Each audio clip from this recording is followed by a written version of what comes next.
King Athelstan is widely regarded as not only the first king of the English, but also one of the most important kings in England's long history. His famous triumph at Brunanburh in 937 stopped England, still not fully united, from falling into the hands of its enemies. But despite his undoubted brilliance as king, even Athelstan wasn't perfect.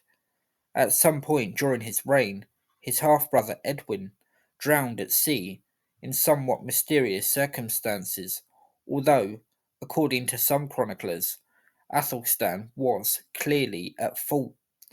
Edwin and Athelstan were both sons of King Edward the Elder, but born to different women.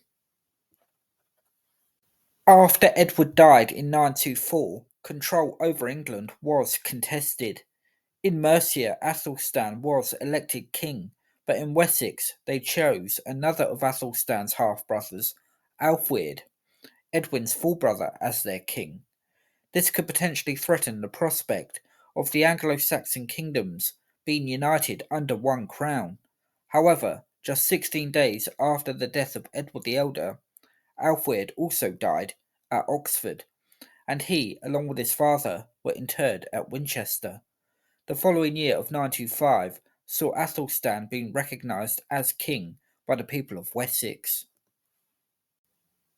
It's possible that during this time Edwin was also considered a candidate to become king.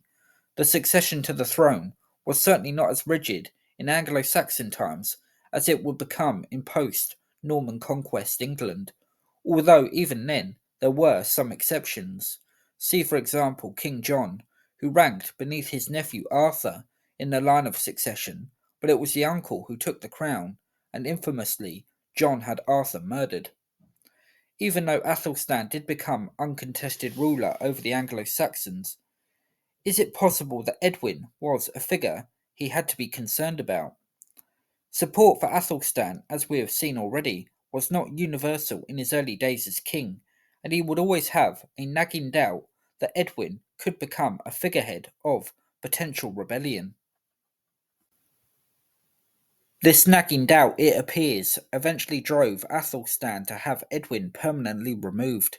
According to William of Malmesbury, accusations of Edwin being a traitor began to be whispered into the king's ear. Among those accusing Edwin was the king's own cupbearer, and eventually the rumours began to have an effect on the king, and he ordered his half brother to be sent into exile. Edwin protested his innocence to the king, telling him he had no desire to form plots against Athelstan. However, his pleas fell on deaf ears, and William of Malmesbury then alleges that instead of exile, Edwin was put on board a simple vessel and sent out to sea. The boat was extremely old and had neither anybody to row it, nor, indeed, an oar to row with. On the face of it, this almost looks like a death sentence, and Edwin appears to have taken it as such.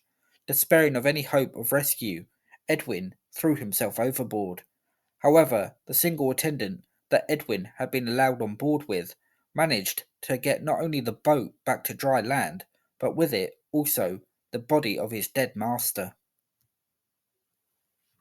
William of Malmesbury's story of Edwin's demise is the most detailed version of these events. The Anglo-Saxon Chronicles merely states that Edwin was drowned at sea in the year 933. Another chronicler, Simeon of Durham, although lacking in the same detail as William, bluntly stated that Edwin was ordered by the king to be drowned at sea. It must be said, as both William and Simeon were writing much later on, that their version of events and conclusions should be taken with a pinch of salt. But it's safe to say that Athelstan did indeed play a significant role in the death of Edwin. When he realised what he'd done, Athelstan, a deeply pious man, was absolutely horrified and promised to pay penance for the next 7 years. And it was clear who Athelstan held responsible for these tragic events.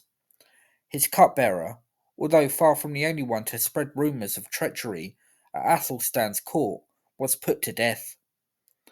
Athelstan died at Gloucester in 939, and it seems likely, given his deeply religious nature that he would have remained racked by guilt over the death of Edwin.